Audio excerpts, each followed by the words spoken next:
Kia ora, we're here at City Kickboxing Gym where UFC lightweight fighter Brad Riddell will be taking on Dober at UFC263 and he is joining us now. Kia ora, Brad, how is it going? Kia ora, everything's good, I haven't spoken to you in a while. I know, it has been a little while.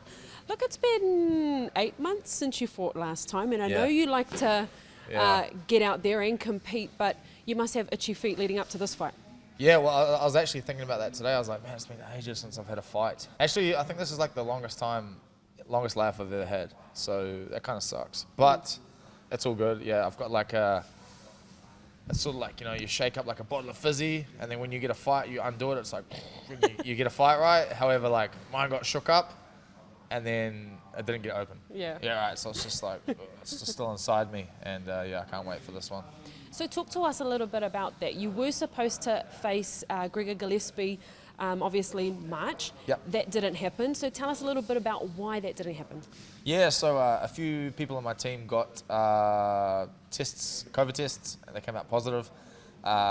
So they cancelled my fight as a precaution. So I didn't actually get COVID. They just were like, oh, you know, it can be delayed. You could get it in a few days.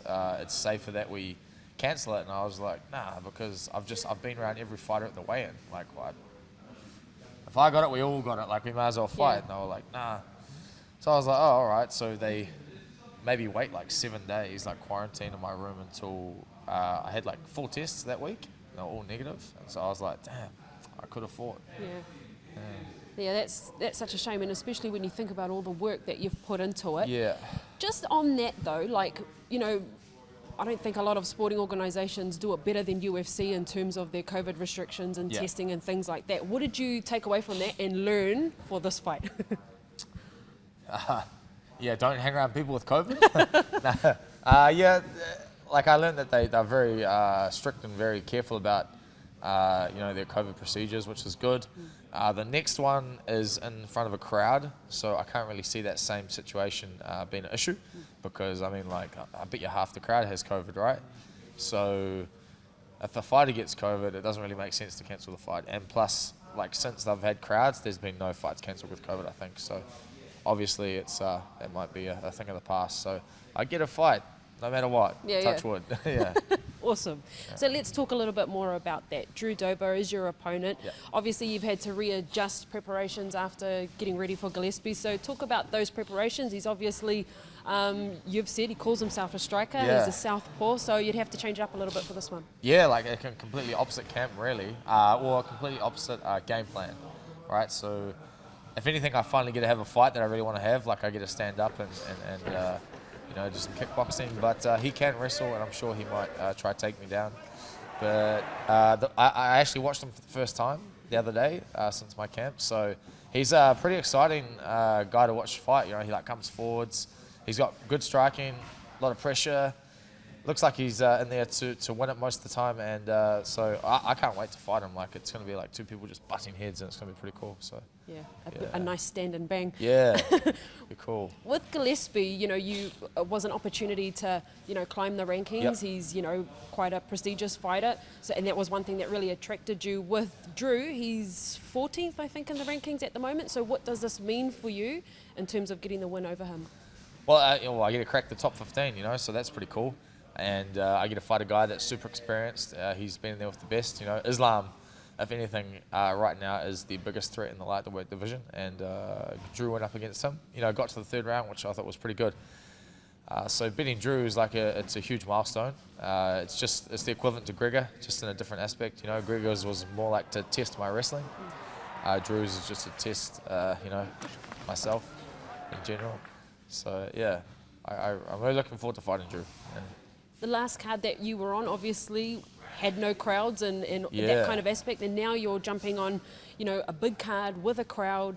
You've also got Israel Adesanya on the same card. Does that change it up a little bit for you? Yeah, like it was cool to experience fighting in no crowd, right? Because that's quite a unique thing. It's like quite, you know, the closest thing you can be like a gladiator. Like it's dead silent.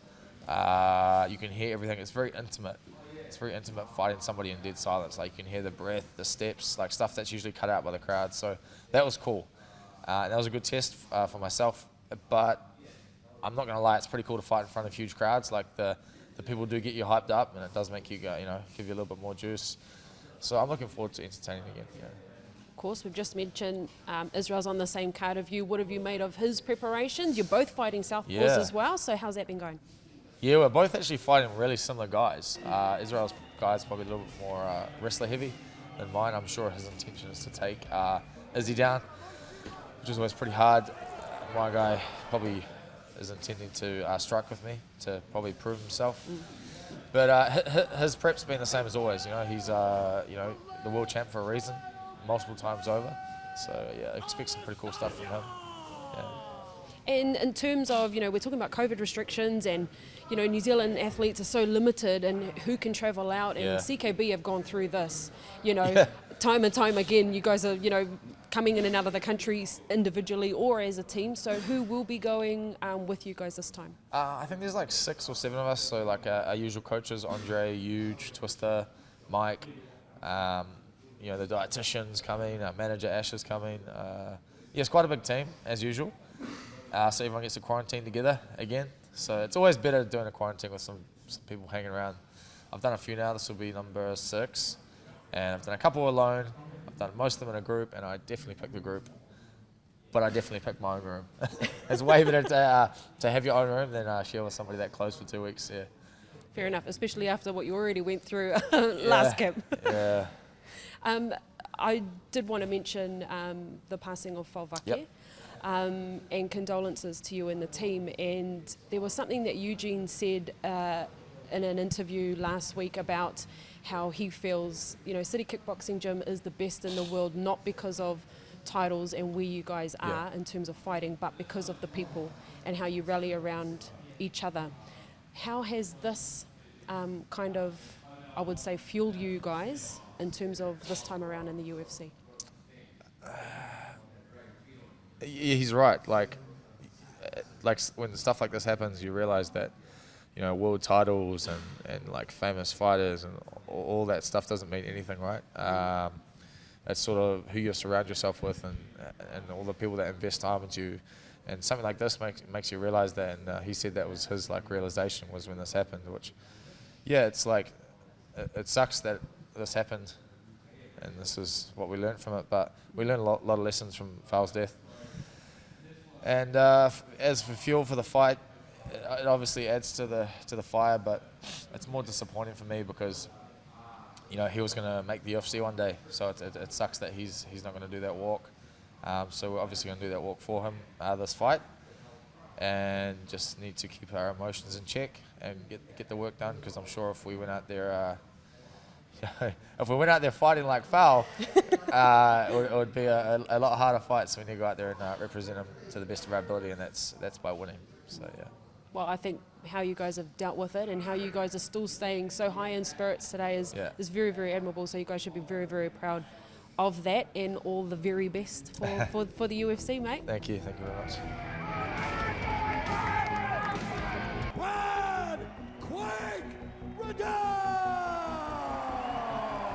What's up, guys? Brad Riddell here. Make sure you guys tune into Sky Sport and watch me on June 13th take on Drew Dober on UFC 263.